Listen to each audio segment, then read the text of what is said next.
Hey, I'm Greg, a sophomore at Princeton University, and today I'm going to tell you whether you should take the SAT or the ACT in 2019. Researching the differences between the SAT and the ACT before I started studying for any one test saved me hours and hours of work, allowing me to spend more time on my grades and my extracurricular activities, which ultimately got me accepted into several Ivy League colleges. If you're watching this video right now, you're probably a little confused about the differences between the SAT and the ACT. And I don't blame you. I mean, the SAT and the ACT both claim to test the same material, and it seems like colleges accept both, right? So what's the difference anyway? Well, it turns out that there are some pretty big differences between the SAT and ACT, and it's really important that you understand what those differences are so that we can minimize the time that you spend doing endless practice tests and the money that you spend on tutors, prep books, courses, all that stuff. I promise that if you just take a few minutes out of your day to watch this video and understand the concepts I'm going to share with you,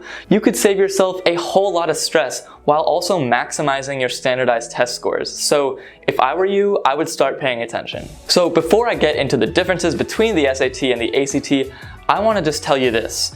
You do not have to take both tests. Dismiss any rumors you have heard about certain colleges preferring the SAT over the ACT or the other way around. It's simply not true. In today's day and age, every college accepts the SAT and the ACT, so don't believe these myths. Now, some people who know that you only have to take one still take both because they think it will give them some bonus points with college admissions when they do near perfect on both. The truth is, if you do well on either the SAT or the ACT, the college admissions officer who's reviewing your application will tick off a little checkbox in their mind as they look at your SAT test, and then they will spend the rest of their time looking at things such as your essays, your recommendations, your college essays, the real meat of your application. When you send a high SAT score and ACT score to colleges, you're really just wasting a lot of time and energy. These tests are simply a metric that colleges use to determine whether you are academically able to handle the course load at that school. So just to recap, once you score especially well on either the SAT or the ACT, you will be done with standardized testing, I promise. Now that we got that out of the way, let's get into the first major difference between the SAT and the ACT, and that difference is pacing. In general, if you're not great with time management and you tend to not do so well under time pressure situations, the SAT may be for you. Here's why.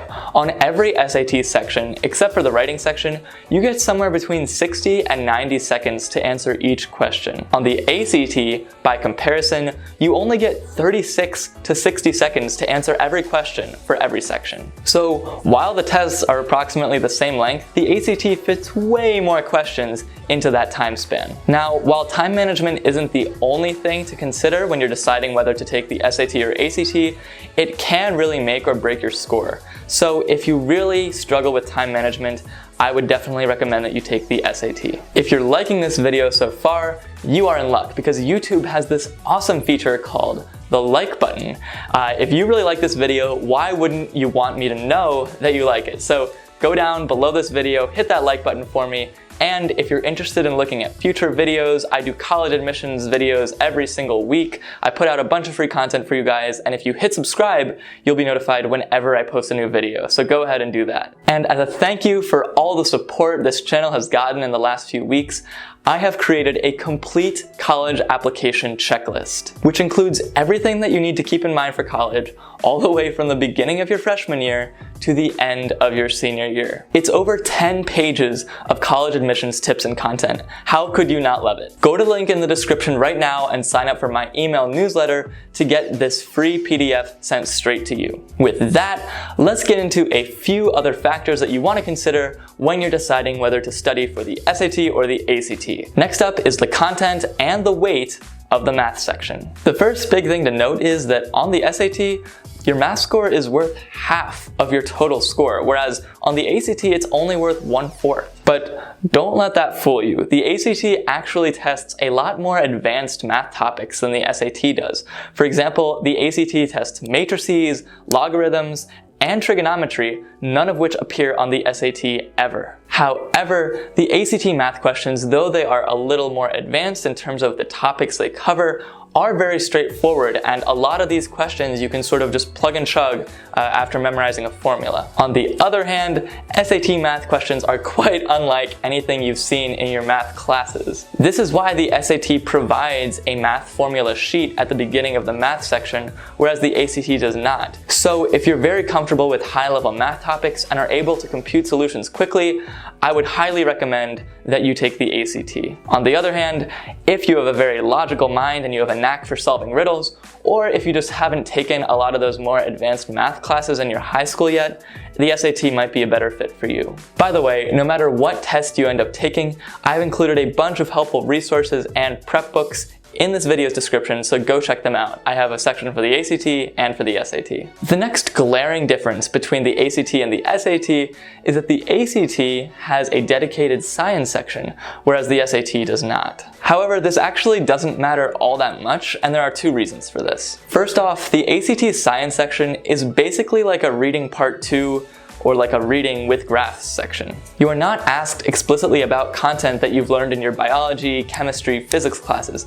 Instead, you are tasked with reading passages about those subjects and then answering questions about what you read, very similar to the reading section. The second reason that this isn't really that big of a difference between the two tests is that the SAT reading section actually includes a fair amount of science passages with graph analysis as well. Now, granted, there are less of these scientific passages on the SAT than there are on the ACT, so if you're more comfortable with graphical analysis and things like that, I would recommend you go with the ACT. If not, stick with the SAT. Now, there is one last key difference between the SAT and the ACT. This might influence your score a lot, so listen up. The last major difference between the SAT and the ACT is the way that the reading section is structured and the types of questions that the reading section asks. The SAT reading section seems much easier at first glance. I mean, you get almost 90 seconds to answer every question. Also, the questions for each passage are asked in chronological order,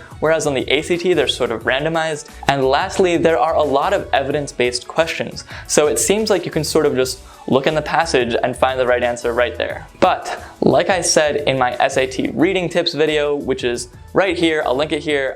If you're interested in studying for the SAT, I highly recommend you check it out. The SAT does implement a lot of tricks to get you to choose the wrong answer, and it takes a lot of practice to detect what these tricks are and which ones you are susceptible to. Switching gears to the ACT reading section does give you less time to answer each question, but like the math section, the questions are a little more straightforward and don't require you to do as much of your own analysis. So when it comes to the reading section of the SAT and ACT, if you're a super fast reader who can retain information short term, I would absolutely go with the ACT. Otherwise, if you are sort of a deep concentrator, very willing to study long hours to figure out the SAT's tricks, I would stick with the SAT. So that is all the major differences between the SAT and the ACT.